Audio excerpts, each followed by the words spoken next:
Welcome back to Powerful New Era. My name's Maya Cartagena. I'm Ish Ortiz. And today we are here with... I'm James Cabrera, and I'm the owner of Ball for Christ. And we have a very, very special episode for you guys. And definitely, before you even get into the episode, make sure you check out the link down below in our bio for James's son, GoFundMe. And you'll hear more about that and their whole story and journey later in this episode, so stick around.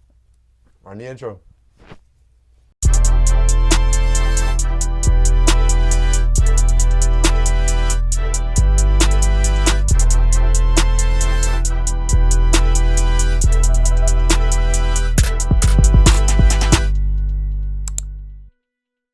Your basketball career, where did that start exactly? Well, it's not, basketball career, it's not really a career, but I would love to sit there and say, but I honestly, I've been playing basketball my whole life, honestly. Well, not my whole life.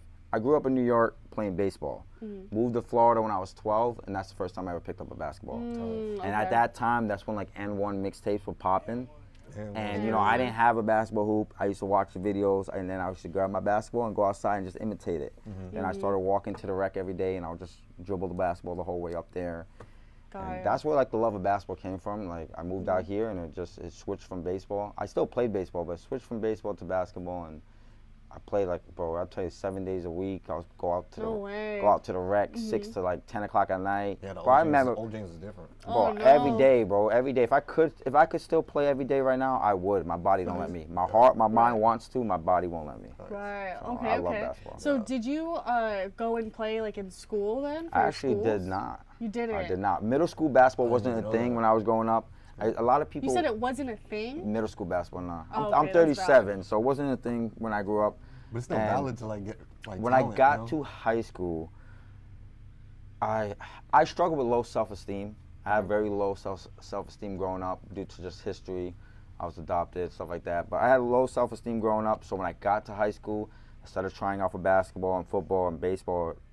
I just wanted to be the cool kid, and I was more like nervous to not make the team, or I don't know, man. It's hard to explain, but I struggled with low self-esteem growing up. So you just got in your head more so about it, is what you're saying? Yeah. So did you ever actually try out for them? No. Oh, so you didn't. Never tried out nothing, way. bro. So you just got so in your head that I you went to Northport High School? No, Port Charlotte. Port Charlotte. Charlotte. No disrespect. Yeah, Nah, my not just joking. But Port Charlotte High School, man, I graduated. That's crazy. But Northport, bro, when I was in high school, wasn't even open yet. 9th grade year. I think Northport opened, I think it was my 11th grade year. I think it was 2004 Northport High School opened. That's crazy. Or 2003, 2004, Yeah, something like that. Why does it look like that though? But I remember, I was at Port Charlotte High, bro, and like I said, I don't know, man. I always say if I could go back in time, I wish I would go back to high school and I'll try out for sports. But baseball, like I said, was the sport I was the best at. But basketball is just what, like my heart. That was where my heart was at. So then you just continued, after you graduated, you just continued to play every day at the rec and whatnot. Did you ever do, like, when did men's leagues come into play for you? Probably when I was 18, I was playing. I used to play like youth basketball growing up at the recs, but then I did play like it's a men's leagues, and that became an everyday thing too. I mean, not every day, but whenever the leagues were going on, I always joined the leagues. And like I said, basketball it wasn't every day. That was my life. Like when it used to rain and we used to hoop outside the Port Charlotte rec. This is before the rec had lights. We used to go hoop. So I used to hate when it used to get dark at 6 o'clock because I only had like an hour or two to hoop. You know, I used to love when it would the time to get back. And then I remember Hurricane Charlie happened, and then that's shortly after that they put the lights on, and then that's when I used to be out to like 10 at night. Come home from school, do my homework and my chores, bro, and walk straight to the rec, bro. Yeah, I didn't even know he didn't play basketball in like high school and stuff like that. Most people don't, bro. A lot of times when I tell people I didn't play high school basketball, they're usually pretty surprised by that. But it's crazy because around like the crowd, like when we played at PB Sports Club, it's like you were one of the top guards. You know what I'm saying? Like in the area, just like people love to play with you. Yeah, I always prided myself on like high IQ and ball movement and doing the little things, bro. That's where like. I think that's what today's generation struggles with, is doing the little things and IQ. Everybody wants to go one-on-one, ISO basketball, and show off, bro, when basketball is such a beautiful thing when you play it the right way. And unfortunately, a lot of people don't play it the right way today's, man. So, like, now that I've gotten older, bro, I'm very picky on who I play with because I go out there to have fun, bro. I want to go out there, I want to have fun, I want to have a good time. So I'm all about moving the ball. I like playing fast-paced basketball. Get the ball, give it to me, run with me, cut. Right. I'll find you. I don't, bro. I'm good with taking 2-3 shots a game, bro. Like, just get the ball moving and playing. So, 2 days ago, a year ago, was our first collab video. The one when I went up there. Oh yeah, when you came for your tournament. For my kids, bro. Yeah. And you guys said you guys won, right? Yeah, we won that one. You came for one game, and then you had to go. And I had to go, and then he won the second game. I was like, dang it. But that was stressful, bro. I'm not gonna lie, coaching youth basketball is stressful, bro. So I was gonna get into that, bro. What was what is Ball for Christ? So Ball for Christ is a faith-based basketball organization that I started. Before I started it, it was on my heart to start, a basketball organization for the youth, and that was going to be based around, God. Mm-hmm. And I kept pushing it off because I was nervous. I kept psyching myself out. What should I don't know.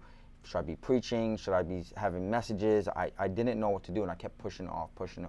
And it took another 6-7 months before I finally went and did it, because I just one day it just hit me that God just told me, just plant the seed. So that's, so I started Ball for Christ, and the original idea behind Ball for Christ was I was just going to do free basketball workouts for kids. Just basic stuff, ball handling, for younger kids. And as I did it, my oldest son brought a lot of his friends over to the workouts, and right off the bat we had enough to make a team. At that time we were during the summer, so we were still considered 6th grade. What year? I think it was when did you come up with that? Was 2 years ago. But yeah, it was 2 years ago when I started Ball for Christ. Nice. It was, my oldest son was in 6th grade and getting ready to go in 7th. So we did workouts during the summer, and then I was like, yo, let's just do it. We did it, and it's just crazy because right as I was putting the team together, Sam Battle, he hit me up one day and said, hey, there's a tournament coming up. Do you want to get your boys involved in it? And I was like, you know what, let's do it. I didn't have jerseys or nothing, bro. I had nothing. Yeah. So I was like, yo, let's do it. I'll get red T-shirts or something, write Ball for Christ with a marker and a number, bro. And then, like I said, then again, God put it on my heart, just ask. So I went and asked the community, some of the people I know, Bennett, Dave, a few people, bro, and I think I raised like $2,000 in 24 hours, bro. Just by asking, bro. Just asking. Oh, wow. And I raised enough money. For real. Anybody that donated, man, I might be forgetting some people. I appreciate you guys, because there was a lot of people that came through and donated money. Appreciate y'all. For sure. But bro, I raised like $2,000 in like 24 hours. I had enough to pay for that tournament plus other tournaments. I went and got a bunch of jerseys made, got it done in a week. We came out there looking fresh, bro. But we came out looking like good. We went to our first tournament, bro, and got our butts kicked, bro. We got our butts kicked, but we looked good, bro. We looked good when we lost. But yeah, bro, it was crazy, And then the idea and the goal behind Ball for Christ too was like to be more than basketball. It was supposed to be, God first, and basketball was just a way to bring kids in the door, So when I first started Ball for Christ, I wanted to also be involved in the community, like serving the homeless and stuff like that. Right. It was supposed to be like spreading the love of Christ through acts of kindness in the community. So when I first started it, we were doing a great job with going to like the homeless collision. I had a thing where we were going like once a month, serving the homeless and doing more than basketball, bro. I want these boys to understand that basketball's for fun, bro. Like, but being a kind, loving person and knowing Christ, bro, is more important. Yeah. Unfortunately, I got away from that lately. Just too much going on in my life right now. But I do want to get my boys back into it. I got a younger team that I currently have going, which are 4th graders. I want to get them involved, like nursing homes and stuff like that. Maybe showing up like on holidays with some roses and play some cards and stuff like that. So they would love the little kids. So is this like basically how you want to move forward with your Ball for Christ, or is this like just a normal thing? This is what you're going to keep doing, and do you have like maybe other future plans or? Yeah. So as of right now, bro, like I don't post. When I first started Ball for Christ, the goal and the idea and the plan behind it was to be completely free for kids to play. When I had one team, I was easy. Then I got a second team, became a little bit harder. Got a 3rd and a 4th team. So at one point I had a 3rd grade team, 7th grade team, 5th grade team, 8th grade team going, and it became expensive. I was paying out of pocket to rent the gym where we run the league. I was renting the gym, getting money for jersey. And again, people were still donating, but I was still coming out of pocket. My wife started getting a little angry, became a little expensive. And it's not as easy to raise money as I thought. I thought I could just show up to Publix and be like, hey guys, I'm a nonprofit. Can I sit out here next week? No. It's not that easy. They're booked out a lot of times the whole year. So it started becoming a little expensive. So like we just started a season, and the only team I got going right now is a 4th grade team. That's because the other teams are middle school, and middle school basketball's going on. But I want to just still trying to be cheap as possible, $200. You know, put some towards tournaments, some towards gym rental and stuff like that. But and is the process of going through like putting teams in tournaments easy? Because I definitely want Team New Era. Yeah, it's honestly it's not that bad. Like I said, right now we do a lot of hard to guard tournaments, which are 1-day tournaments in Clearwater. I know the guy, reach out to him, sign up. Tournaments are pretty cheap. January to July is like when usually U.S. amateur tournaments are going on, and the Triple USA. It comes a little bit more expensive and. But it's definitely more competitive in the harder competition. So like right now with my 4th graders, we trying to use this season as like a, you know, to build that chemistry and stuff like that. So come January, I want to be competitive, man. Come January, I'm a competitive person at nature, bro. So that's why I always say coaching basketball is stressful, bro. Especially when you're coaching the little kids. I lose my voice every weekend I coach. Because my younger boys, I have to constantly scream out and remind them where to be. No matter how much we practice that, it's constant. Like when the game speed gets going, it's kids all over the place, bro. So it's stressful. You're like, what are you doing? Does your oldest sometimes freak out when it gets all? So it's funny story is he didn't start playing basketball until his 6th grade year, bro. And he bro, shout out to Larry because that's where he started going to workouts. Shout out. Vertical Vision, man. And when I tell you, because he was living in Orlando with his mom, he moved out here 5th grade of summer. And when I tell you he couldn't dribble a basketball, he couldn't make a layup. And I didn't force nothing on him. This kid wanted it, bro. And when I tell you, like, I worked deep in Punta Gorda. I would come home to him wanting to go to a workout, so I would go get him. Take him all the way to, you know, Larry and Vertical Vision, bro. I think they were out in Englewood at the time. And, bro, we would go all the way out there. He would put in his work a couple days a week. Then he would practice also with a rec team. We would do stuff at the house. But when I tell you, bro, it was an everyday thing. That this kid put in work, you know, and he's come such a long way that, bro, he good kid, bro. Tough. Right. Tough. Let's go. Put a lot of effort, bro, honestly, bro. And I'm not even just trying to brag because of my son. That dude, kid put in a lot of work, man. No, I'm sure I've seen the videos and I can just put in a lot of work, bro. And he plays both sides of the floor. Big on defense and energy guy, bro. So got a little attitude problem at times, but you know, that's teenagers nowadays. No, that's how you know you're passionate. That's what it is. Good. I have a question. So when did your faith come into play in being a large prominent thing in your life? So that started when I was younger. So, I mean, I'll share my life story if y'all don't mind.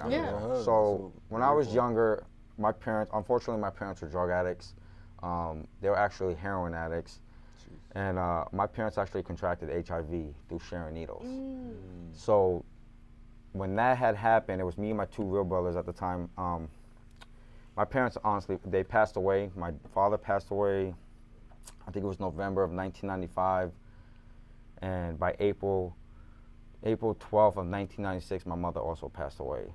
So we went to go live, and that was 4 days before my 9th birthday. So by the time I was 8, I lost both my parents. Went to go live with my father's mother and dad, and I don't have a real timetable for that, but my grandfather wound up passing away on Christmas Eve from a heart attack. And then my grandma wound up getting diagnosed with cancer. And it was a time in my life where, like, we went to go stay with our neighbors, which is my brothers now. That's why we don't look alike. They're Puerto Rican. We were adopted. So we went to go stay with them, and it was my father, my mother, and they had 3 kids of their own, and they took all 3 of us in a 2-bedroom apartment. And it was supposed to be like a temporary move until they can, until like DCF could find us like a permanent placement where the family would step up. And at that time, nobody came forward at that time. And I remember it was a dark place in my life because, you know, being a kid, you know, I kind of just sat and waited to see what was going to happen, and I just waited, and nobody came forward. And when DCF was ready to take me and my 2 brothers away and put us into a group home, that's when the Cabrera family decided to adopt us. You know, they're the ones that kind of introduced me to God, and you know, and I currently work at a group home of foster kids, you know, and numbers for them are not good. 1 in 4 end up in prison, and 1 in 5 end up homeless. And numbers could be vice versa. I don't know off the top of my head, but those are the numbers. And, you know, so my life could have turned out totally different. But God put it on their hearts to take me and my 2 brothers in. And they were the ones that introduced me to the faith. So, you know, I know a lot of people like to sit there and say God's not real, but, like, I've seen it. You know what I'm saying? No right person in our mind. We came with a lot of issues, me and my two brothers. We were not good kids. We came with a lot of personal and behavior issues, emotional issues, and they took all three of us in to keep us together. Wow. And then lucky enough, shortly after that, we were able to move to Florida, and that's where my faith's at now. And yeah. I'm proud of you, bro. For real. It's tough. It was tough growing up, but I mean, you know, like I said, it turned out for the best. You know, I wouldn't change nothing because I became the man who I am. You know, the man I am today. So I wouldn't change nothing. You know, Right. I always say it still hurts. You know, but you don't ever really get over something like that. But you know. And so because of your own backstory and your own experiences, and also just your experience with getting introduced to the faith, how important was it for you to change things for your kids in your generation and their life? So, you guys are younger. You guys don't have kids. You don't really know love until you have your first son. Like, when I had my first son, that was like the most happiest and best day of my life. Like, when you have your kid, it's your whole perspective changes on life. Like, you then realize how much you were loved as a kid, how much your parents love you. So when I had, like, you know, my parents I've never done any drugs, never smoked anything, nothing, and that's all because of what I've been through. You know, I never wanted that for my kids.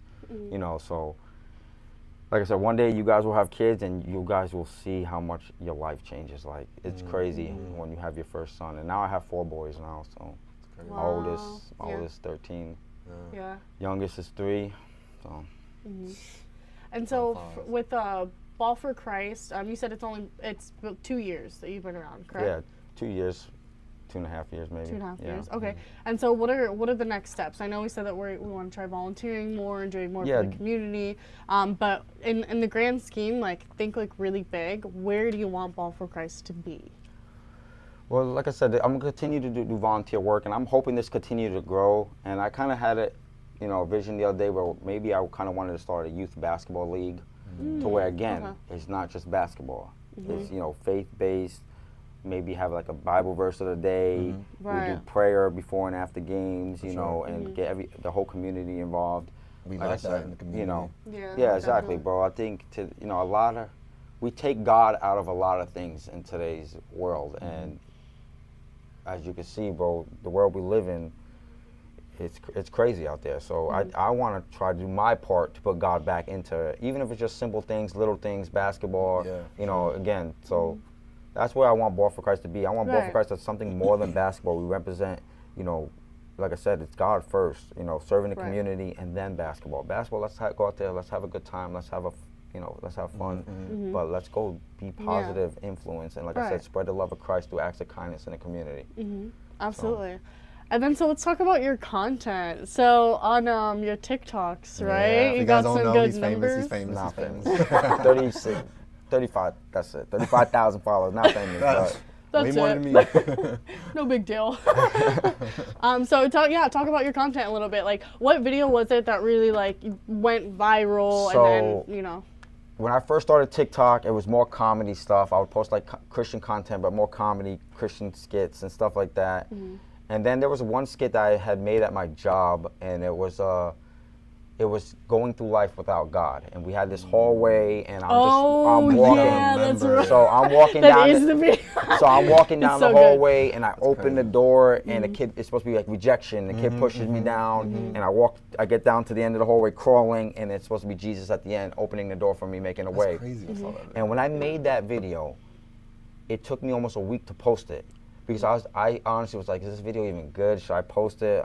I doubted myself. Like, is this gonna be corny? Like, it was a simple message, but I was like, you know, always those ones, it took me about a week. I posted it, and that thing blew up. I think I had like 790,000 like views, and like, you know, that thing blew up. And then shortly after making that video, I had shared my life story with my parents and stuff like that, and that one blew up pretty big too. And I was able to gain a lot of followers after posting that video. People wanted to know about my life story and stuff like that. So I would share videos here and there with my life story and my testimony. And I would go back to my Christian comedy skits and stuff like that. And then I got a little bit lazy, because during that time I was 3 to 4 videos a day. I was posting videos, and I was making sure I was doing it, and it becomes a job. It becomes a job, man. And after doing it for like a year or so, then it's like you get like almost writer's block. Like I'm trying to think, what should I post? What should I do? And it just so happened during that time, TikTok put a little one of those little things you could click, and it puts like the Bible verse in front of me. So I would just put my hands up and put the Bible verse. It was just an easy, quick way to still post a video, and it was just me pointing at, it's like an app. And it was just still me trying to do my part to at least, if somebody could come across that they're still seeing a Bible verse a day, and it would give them a reason to maybe open the Bible, or maybe it would touch someone's heart, or something like that. So for the last year, I got a little bit lazy, and that's the only really type of content I was really posting, and that's just because me personally just got lazy. I sprinkled in Ball for Christ videos here and there, basketball stuff like that, but it was mainly just doing a Bible verse a day is what I was doing, and then just to get God's word out there on TikTok. And then now, unfortunately, my son has cancer, my youngest son. So, God put this on my heart about like a week or two ago. I go on GoFundMe, type in childhood cancer, find a random GoFundMe account, and I make a video on that, trying to help spread awareness and also try to help that family get blessed, because cancer sucks, bro, and it sucks worse when it's, a child gets diagnosed with cancer, and it takes a toll on the child, but it also takes a toll on the family emotionally, financially. And so right now I'm using my platform and my TikTok to do that. So that's pretty much all I've really been posting with some updates with my son, but trying to raise as much money as possible for kids with cancer. So. And what's your journey been like with that? Because I definitely want you to kind of elaborate a little bit on, because this is this is recent life events. Yeah. So my son had just recently turned 3 June 1st. On June 14th, he was diagnosed with high-risk neuroblastoma, which is it's a cancer that it's above the kidney on a gland. That's where it started, the tumor. And by the time we found out, it actually spread to a lymph node in his neck. So when me and my wife first found out, I was a mess, and I'm like crying every day, scared. Honestly, I was scared. And yeah, absolutely. When like I said, we had to go through this process. Like I said, we were there. We had to wait over the weekend. They did a biopsy. We had to wait for results. And, the whole time we're praying, we're hoping for the best. Maybe it's not cancer. Maybe they just think it's cancer. But when they did finally confirm that it was cancer, that hit really hard. And then we were still waiting for more answers, like how bad is it? What's the treatment plan going to be? And I think it was a Thursday. They wound up coming, and they told us that it wasn't in the bone marrow, which was good news for me and my wife. We were happy. We heard that it wasn't in the bone marrow, that it only, only moved over to his neck. And so that was like almost a quick celebration, kind of like, all right, thank God. And then 15 minutes later, we got hit with, but it's high-risk neuroblastoma, which then 1 in 3 don't make it. And this is going based off what the doctors say. I believe in God. God has the final say. So I'm just telling you what the doctors are saying, but that's not what I believe. But yeah, they said 1 in 3 don't make it, and then even if he beats it, it's a 50% chance it's coming back. Now that hit really hard, and during that time, I was trying not to cry in front of my wife. I'm trying to be the strong one. I also have 3 other boys that I have to be the face of reinsurance. That they're looking at me if everything's going to be okay, and I got to be that. So I had told my wife I was going to go for a walk. I go outside. There's a church right across the street, and I just went in the parking lot. And I made a couple phone calls, but I cried and I cried and I cried out to the Lord. And I just lifted this battle up to God. And when I tell you there was an overwhelming sense of peace that came over me at that moment, it's hard to explain. It was just the peace just came over me. And since that day, I'm not worried no more. I cry still, and I have my moments because it still sucks to see my son have to go through that process. But I'm not scared. I ain't worried. I know he's going to beat this. I know I serve a God of miracles. I know what he could do. I know he's not just a God that did miracles back then. He's still a God of miracles today. So I'm believing, and I'm putting my faith and my trust in 100%, in God, that my son's going to be healed. So that's why I'm able to function right now. That's why I'm able to be out and play basketball and do all these things. Still why I battle this, because of my faith in God. And the peace that he gives me. So. And just for people who don't know, what symptoms or what was happening that even made you be like, okay, something could be really wrong? now that we look back at it now, we realize a pattern of fevers he was running. He would run a fever, and they would give him over-the-counter medication, and the fever would last like 24 hours to go away. Me and my wife didn't think much of it. My son's in daycare. Right. Kids get sick. At that time, he was younger than 3. Kids get sick. We're not thinking of anything of it. His eating habits started to change to where we started to know he was still eating, but not as much. And when I tell you this kid could eat, he could eat. And it got to the point where like he wasn't eating as much. Again, didn't think much of it. Maybe he don't feel good, the fever or whatever. Yeah. And as we got closer, me and my wife were scheduled to go on a cruise on June 7th. And as we got closer to that date, the symptoms got worse to where he really wasn't eating at all. And me and my wife started getting a little nervous at that point, like he's not eating, and he started looking a little skinny. So my wife took him to the doctor's appointment, to his pediatrician. They did blood work, you know, but we have to wait for results. Right. Came home, everything, you know, we're just treating it like a regular day. The next day, my son went to daycare. And they know my wife's mom works at the daycare. Then that's when they noticed a lump on his neck. So you know, my wife's mom calls my wife. My wife rushes over, grabs him, and she takes him to the emergency room because now she wants to get blood work and she wants answers now. Yeah. So we go over to the emergency room, do blood work, and they said, okay, numbers are a little off, but nothing looks too crazy. We don't think it's anything serious. We're going to give you antibiotics. Wow. And they also said he had tested positive for COVID. So they're like, oh, that's probably why he's sick, and that's probably why he's not eating. He tested positive for COVID. We're going to give you antibiotics, and we're going to give you this medication that's going to help him get hungry, so, you know, help his appetite. He started doing better the next couple of days, which me and my wife felt good about it. So we still went on our cruise. We left our son with my mother-in-law, my wife's mother. We went on our cruise, 3-day cruise, Friday, get back Monday. And he still looked sick, and she told us he was eating, but still not as much as he should be eating. Right. And, you know, again, he looked skinny. He seemed a little bit extra tired. And we had a follow-up appointment that Friday. So this was we got back Monday, so we didn't, you know, we kind of just waited it out.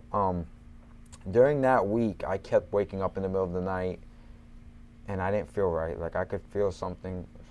Something didn't feel right. That I would go by my son's room, and like I just felt something was off. And so, you know, I had a lot of anxiety during that week. Come Friday, my wife takes him to the doctor's appointment. I work at a group home of foster kids. We were actually scheduled to go to the water park in Tampa, Adventure Island. So I took my boys with me, with the kids from my job. We go out to Tampa. About every hour, I'm jumping out the lazy river, calling my wife, hey, anything yet, anything yet? She's like, no, we had the appointment, they did more blood work, but she pushed for them to do a CT scan. So we're just waiting for results. So all day I'm jumping out the water trying to find answers. And around 3 o'clock, I get in touch with my wife, and she said, hey, blood work came back, everything's starting to look normal, so I think we're good. So I felt really good at that time. Yeah. So we stayed at the park for another hour. Right when I was getting ready to leave, I was actually telling my 2 younger boys, I was trying to take a picture of them, and my wife called me, and I hit the hang up button because I'm trying to take a picture of my kids, and she calls me again. So I answered the phone, and she called me crying and screaming that my son had a tumor. And at that point, I still remember that scream and that cry and that yell. I remember my heart instantly sank, and I'm trying not to cry. I got my 2 boys in front of me, and I'm talking to my wife, and she's telling me he has a tumor, that they said it is a 7-centimeter tumor. At the time, they said it was on his liver, is what they told her.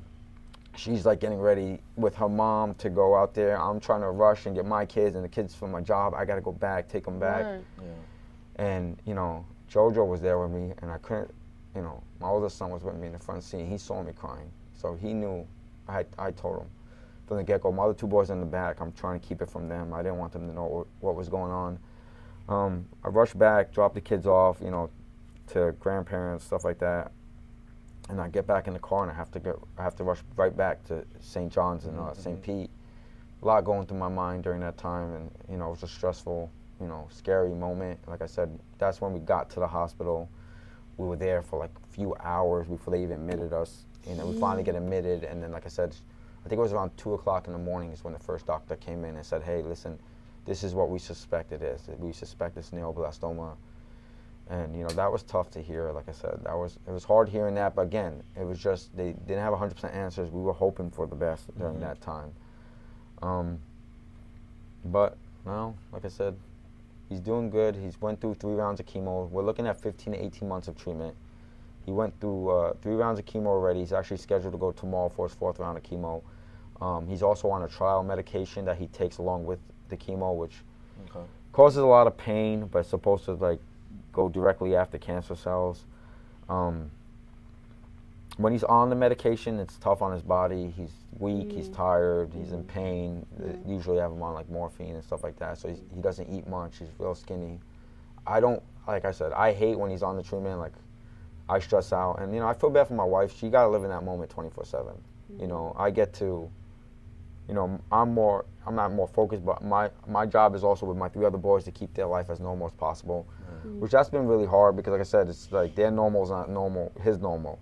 So whenever he gets to come home, I love when he's home because for that little stretch of time that he does come home in between chemo, it's like my life is normal for a little bit. Like I get to come home from work and see my son. Like, and it's almost like nothing's wrong because he's running around and he's playing and he's fine. And then when he goes to the hospital, it's like chemo wipes him out, and it just sucks to see him go through that. Like, as a father, just as a man, period, my job is to lead and provide and protect, and I can't protect him. There's nothing I can do. If I could take that cancer, I would take it. I would take all that for him, so he'll be okay. And I know he's gonna be okay. God's got him, but as a father, that sucks, man. You watch his son go through something, and there's nothing you could do but watch and pray, and that's it. So that's what I'm doing, and I believe he's gonna be okay. And like I said, I'm trusting in God, and that's where my faith is at, and I know he's gonna be okay. I'm believing that he's gonna be okay. So it just sucks. Absolutely. It's all right, man. Yeah. It's all right, bro. Like I said, it's been incredible to. I mean, because like me personally, I haven't known you for a very long time. You know what I'm saying? But just seeing from an outside perspective as to what's going on. Even my sister, my sister Caitlin, like literally the TikTok that you posted when you did explain that you did find out and everything, she even sent it. To me, and I was like, I didn't even know you knew him. You know what I'm saying? So, and your story, and that's why it's so important. And I love that you're putting your story out there, and you are being very honest and vulnerable with it, because so many other people experience, unfortunately, exactly what you're experiencing, and people who don't know will never fully understand because they don't go through it. But it's so important because it's an experience, like you said, that especially even putting other people's GoFundMes too, it's incredible to be able to have that support and to be open and honest with, like, this is what's going on and how I'm dealing with it, how your family's dealing with it, and it gives courage to other people around you. It really really does. And I think everything that you do does give a lot of courage to a lot of people around you, because even with your whole organization, Ball for Christ, like that is based on encouraging people as well through faith. So definitely been very incredible, and that's why even like Ishmael is very important to Ishmael to have you on, to be able to tell your story and have that platform, because goodness gracious, like you have a lot of support behind you, even if you know it or not. And I know that you know it, but you have a lot more support than what you even think. Yeah, I appreciate it. Like I said, the community came together for me, man, and that's what made me want to post a lot of these GoFundMe accounts. Is I was lucky enough to have that support system and that community where people came and they blessed the GoFundMe account, which helps a lot, because like I said, my wife was a full-time nursing student and she was working part-time to help pay the bills, and I was good with that because I needed my wife. I wanted my wife to, get her nursing degree. Now she had to drop out, and then, she had to step down from the nursing program, and then, she had to quit. She's a full-time, she lives in that moment 24/7 with my son, taking care of my son. And people came through and blessed my GoFundMe account. So that's why I try to help others out, and I just find random GoFundMe accounts. And like I said, it just sucks because, like I said, some parents can't be there for their kids. Like, I'm at the hospital with my son sometimes and my wife, and we'll take my son walking around the top floor. We got to stay there. And then you see some other kids that are just walking around with nurses because their parents are not there. And I don't know the whole story, but to me, that maybe tells me that they can't be there because they need to take care of their bills financially and stuff like that. So, I want to use, my platform to spread cancer, childhood cancer awareness and try to help families out. I already have it like in my heart where I'm trying to think about doing a basketball tournament that 100% of proceeds would go towards children with cancer, help Pacific families out and stuff like that. So that's what the next step is what I want to try to do. So absolutely. Do you have any other questions or anything you want to ask about? I don't, man. I'm sorry, and I'm proud of you. I appreciate it, man. I'm happy you're here, seriously, because I definitely wanted you on. Yeah, I appreciate it, man. Even like just hear your story. And I wish I could have gone sooner, man. Like, no, but life's a but battle. it honestly happens. It happens when it's supposed to. Seriously. I was just gonna say, I think especially it when happened you're perfect ready. timing. So I appreciate you guys. Yeah, perfect timing for sure. But yeah, definitely go ahead and go ahead and look at the camera and tell people where to find you, where they can check all your content out. On TikTok's my main social media. It's Ball for Christ, not the number, FOR4. So Ball for Christ. If you guys are interested, any kids out there interested in playing basketball and being more than basketball, contact me, hit me up. I'm on social media, like I said, TikTok. I have an Instagram, Ball for Christ 2023, and then my Facebook is just James Marone Cabrera. So appreciate y'all, man. Yeah, definitely. And then also, obviously, you always need to like, comment, subscribe, check us out, check everything of his out. We'll also have the GoFundMe linked below to help his son and his family. So definitely, if you guys can, anything helps. We'll have to come together to help those who need it, Appreciate it. Yeah, no, thank you again very, very much for coming on. Thank you. And we'll see you guys next week. Peace.